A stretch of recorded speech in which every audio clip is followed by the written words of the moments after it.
केंद्रीय कपड़ा मंत्री गिरिराज सिंह के हिंदू स्वाभिमान यात्रा को लेकर 22 अक्टूबर को मुस्लिम बहुल किशनगंज जिला पहुंचने वाले हैं, जिसे लेकर राजनीति गर्म हो चुकी है। AIMIM प्रदेश अध्यक्ष अख्तर उल इमान ने गिरिराज सिंह पर जोरदार निशाना साधा है। उन्होंने कहा कि वो कपड़ा मंत्री हैं और आज तक सीमांचल के लिए उन्होंने क्या किया है उन्हें बताना चाहिए। उन्होंने कहा कि गिरिराज सिंह सिर्फ नफरत की सौदागरी करते हैं और यही करने वो सीमांचल आ रहे हैं। सर, गिरिराज सिंह हिंदू स्वाभिमान यात्रा निकाल रहे हैं 18 तारीख से, जो कि 22 तारीख को किशनगंज भी पहुंचेगी। क्या लगता है कि हिंदू वोटों के ध्रुवीकरण के लिए इस तरह का उनका है? अच्छी बात है, उनके पार्टी का प्रोग्राम है। इस मुल्क में तो जाति की और धर्म की राजनीति हो ही रही है, ध्रुवीकरण का मामला हो रहा है, तो वो कर सकते हैं। उसके लिए क्या, उनकी पार्टी का प्रोग्राम है, पॉलिसी है। उनके बिहार स्टेट के प्रेसिडेंट यहाँ पर हैं, तो उनको तो प्रोग्राम करने का हक है। तो क्या है, सीमांचल के 3 जिलों को ही फोकस किया है उन्होंने, अररिया, पूर्णिया, कटिहार, किशनगंज, ये 3-4 जिले उनके फोकस में। एज ए राजनेता, एज ए मिनिस्टर, सबसे पहले तो उनकी सबसे बड़ी जिम्मेदारी है कि बिहार के कोटे से वो मिनिस्टर हैं। पिछले दिनों में ग्रामीण विकास पर रहे, अभी टेक्सटाइल में है। इस क्षेत्र में उसने क्या दिया? मान लिया कि मुसलमान उसके आंखों में खटकते हैं, तो नॉन मुस्लिम्स के लिए क्या किया उसने?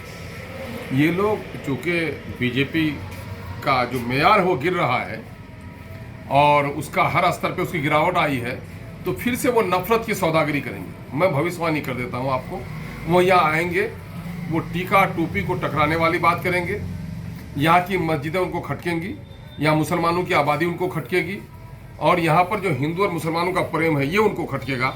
ये नफरत के सौदागर हैं ये लोग कभी भी अमन, आस्ती और मोहब्बत नहीं चाहते हैं। पिछले दिनों में उनका दौरा किशनगंज हुआ था, तो किशनगंज की गरीबी उनको नज़र नहीं आई। किशनगंज में जो गंगा जमनी मोहब्बत है हिंदू और मुसलमानों के साथ, ये पवित्र रूप उनको नज़र नहीं आया। वो यहाँ की मस्जिदों को, दाढ़ी टोपी को देखकर पाकिस्तान उसको नज़र आया। तो मैं समझता हूँ कि केंद्र के सत्ता पे विराजमान एक मंत्री जो संवैधानिक पद पर हो, उसका इस तरह पक्षपातपूर्ण बयान देना कहीं से मुनासिब नहीं है। फिर भी हम वो आ रहे हैं, उनका प्रोग्राम है। मैं कहता हूँ गिरिराज साहब, नफरत आप बिहार के दूसरे कोने में फैला लीजिए, लेकिन मैं दावे के साथ कहता हूँ किशनगंज में हिंदू और मुसलमानों के दरमियान में जो मोहब्बत है, इसमें नफरत की आग कोई नहीं लगा सकता।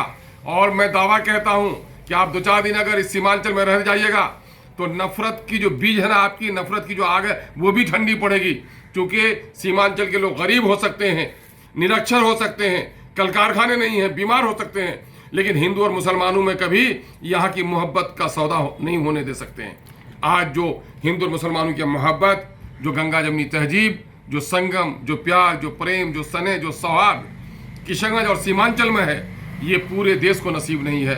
इसलिए इसको बिगाड़ना किसी के बस का रोग नहीं है। उनका साफ कहना है कि इस इलाके के हिंदू असुरक्षित हैं और इसीलिए यह स्वाभिमान यात्रा निकाली जा रही है। कोई माई का लाल है, यह कहला सकता है क्या? कोई माई का लाल? देश में कई जगह कितने खतरनाक मामला हुए, लेकिन किशनगंज के हिंदू और मुसलमानों ने कभी यहाँ सौहार्द का सौदा होने नहीं दिया, कभी भी सौहार्द का सौदा होने नहीं दिया, है ना। यहाँ के लोगों ने कहा है, बीज नफरत का हम किसी को बोने नहीं देंगे, फूल नफरत का हम कभी खिलने नहीं देंगे, मर जाएंगे, मिट जाएंगे, अपने सौहार्द का सौदा कभी होने नहीं देंगे। उन्होंने अभी कहा था कि भले जमानत उनकी जब्त हो जाए, लेकिन वो किशनगंज से चुनाव लड़ना चाहते थे। अरे भाई, दिलीप जायसवाल जी तो यहाँ से जीते हैं, जमानत जब्त होने का डर क्यों रखते हैं? आना चाहिए, देश में तो हर जगह लड़ने का है। ये सारी बातें शोभा देती हैं क्या? एक सीनियर मिनिस्टर जो सेंटर में मिनिस्टर हो, इस तरह के एक आम गली कूचे के कार्यकर्ता की तरह उनका बयान देखेंगे तो बड़ा अफसोस होता है कि भाई, केंद्र का मंत्री और इस तरह के शब्दों का प्रयोग, इस तरह के वाक्य का प्रयोग और सौहार्द को ख़त्म करने वाली तकरीरें उनकी, ये कहीं से किसी को शोभा नहीं देता भाई। और फिर मैं तो कहता हूँ कि ऐसे लोगों की बातों पर आप लोग भी ज़्यादा नहीं पढ़ना चाहिए, और हम लोग तो बोलने से वैसे भी परहेज करते हैं। भारत में रहना होगा तो वंदे मातरम कहना होगा, इस पर क्या? किसके अगले की मजाल है? किसके अगले की मजाल है? सारे जहां से अच्छा हिंदुस्तान हमारा, जो इसको मिटाना चाहेगा वो बर्बाद हो जाएगा।